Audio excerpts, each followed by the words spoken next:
A comienzos de los 2000, en un momento en el que el horror de la guerra y los asesinatos sin sentido, ni explicación, cubrían de neblina el futuro de los jóvenes colombianos, algunos artistas de la época mostraban su rabia, descontento y angustia a través de la música. La pestilencia fue uno de ellos. Sin dejar de reflejar la realidad de un país, pero con el objetivo claro de ser escuchados afuera y de sonar como esas bandas extranjeras que tanto les gustaban, sus integrantes dieron a luz al Balística, una balacera contundente, pero al mismo tiempo melodiosa. Nadie mejor que Dilson Díaz para contarnos las vivencias que le dieron vida a este disco, y el boom que nació luego de que Colombia y el mundo escuchará las 13 canciones de este álbum. ¿Qué estaba pasando con ustedes meses antes del nacimiento de este disco? Por esa época el grupo estaba radicado en Medellín y ya habíamos pasado por varios momentos. Habíamos tocado con Metallica, hicimos una gira nacional con ANIMAL y Café Tacuba, y en general, habíamos alcanzado unas metas muy bacanas. Entonces pensamos que ya era hora de mostrar el grupo afuera, porque acá ya éramos fuertes. Lo primero que tienen de este álbum es su nombre, que en realidad, poco y nada tiene que ver con la definición de la RAI. La palabra hace referencia al estudio de las armas, qué dirección toma la bala, cómo rebota, entre otros tantos aspectos. Para nosotros Balística hacía alusión a cómo una persona sacó el fierro, mató a otro y nos tocó verlo. Como esos amigos que de alguna manera, y sin ser parte de una guerra, calaron en barridas de su sector. Sabíamos que se iba a llamar Balística, sin embargo no estábamos muy claros sobre cómo iba a ser la música y empezamos el proceso de composición. En esa época hubo varios cambios en mi vida personal, que sin duda, fueron una gran inspiración para las letras del álbum. Por ejemplo, Soñar despierto es como una autocrítica, y cuando digo, no soy ejemplo del futuro, el poder aquí son las armas, me estaba hablando a mí y me reprochaba por ciertas actitudes que debía cambiar.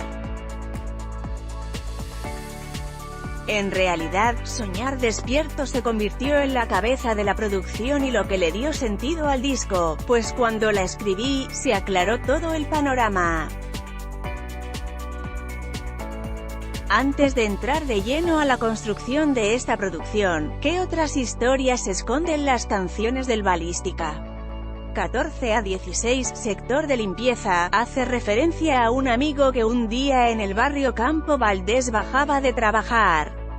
En esa se acercó a saludar a un parcero de toda la vida. ¿Me puedes creer que en la saludada y en una conversación de 2 minutos estaban haciendo una barrida y lo mataron? También hay otra historia con ¿Hasta cuándo? Hasta siempre, que tiene que ver con el asesinato de Andrés Escobar. Yo no la quise hacer en el momento en que murió porque la idea es que no se sintiera oportunista, sino que fuera algo de corazón. Y es que realmente fue duro levantarse por la mañana y ver en las noticias que lo habían matado. Antes de este disco el sonido del rock que se escuchaba en el país era bien amateur, pero después muchos apostaron por algo profesional y de calidad. Dimos el paso y les mostramos a otros que podíamos sonar bien. Dilson Díaz. Volviendo al tema de la creación del disco, tenían la idea clara y luego consiguieron el dinero, así que solo faltaba el estudio de grabación. ¿Cómo llegaron a Richard Kaplan? Por esa época le escribí al productor de Santana, también hablé con el de NOFX, pero el primero era imposible de pagar y el segundo no tenía tiempo. Justamente en esos días apareció un amigo que trabajaba con nosotros y nos dio la idea de buscar a Richard de Indigo Ranch, donde acababa de grabar Korn. Escribimos un email, en una época en la que hasta ahora se estaban empezando a usar los correos electrónicos, nos respondió al rato y en cuestión de días teníamos precio. Hasta nos ofrecía un servicio de hotel dentro del mismo estudio, ubicado a las afueras de Malibú, Los Ángeles, y ahí cerramos todo el negocio. Así que pasamos de no tener idea del lugar en el que íbamos a grabar, a estar en un estudio donde también habían pasado artistas como Sepultura, Soulfly, Juan Gabriel y Travolta, entre otros tantos. ¿Cómo fueron sus días en Estados Unidos? Nuestro diario era hacer mercado, cocinar y luego pasar al estudio a grabar. Fue una terapia muy bacana porque dependiendo de los turnos, algunos estaban en el estudio, mientras los otros cocinaban, y ese señor Kaplan estaba feliz porque comía colombiano. Nosotros hacíamos de todo, frijoles, arroz con leche, sancochos, en fin. Un día hasta lo llevamos a un restaurante colombiano, comió bandeja paisa y así terminó de enamorarse de nosotros.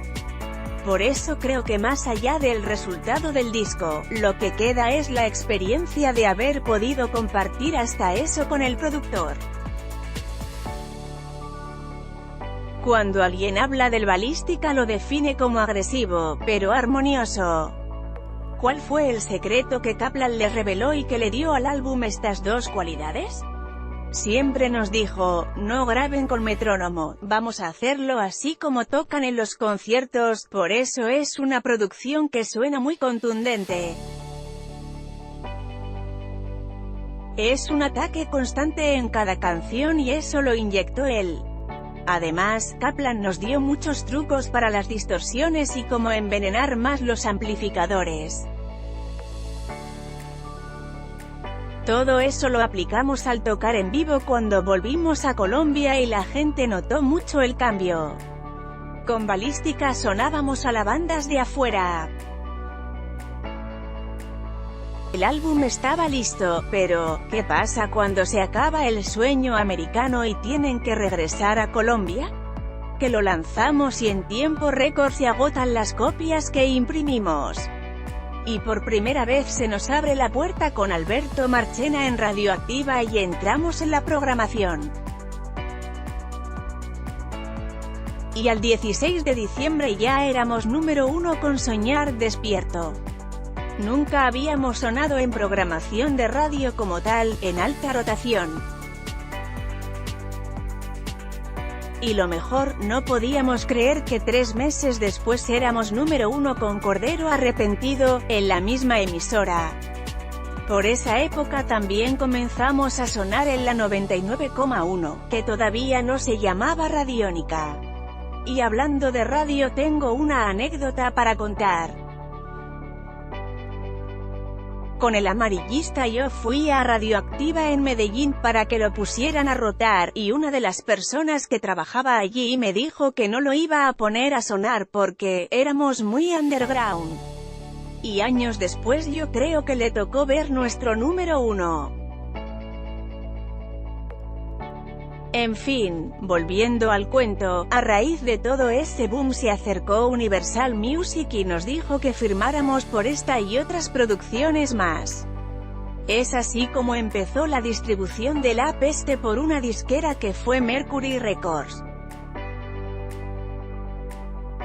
Si el Balística fuera una persona y estuviera sentado en este instante junto a usted, ¿qué le diría? El Balística tiene memorias tristes, así que yo le diría. Todo lo que nos tocó ver mientras caminábamos. Nos tocó ver todo y sentir miedo.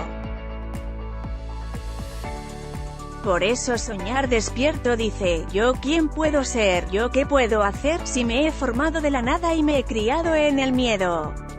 Aquí hemos logrado cosas a punta de terror. Balística, la armonía del conflicto más noticias del entretenimiento. Aquí también le puede interesar Let's Blockades. Guay.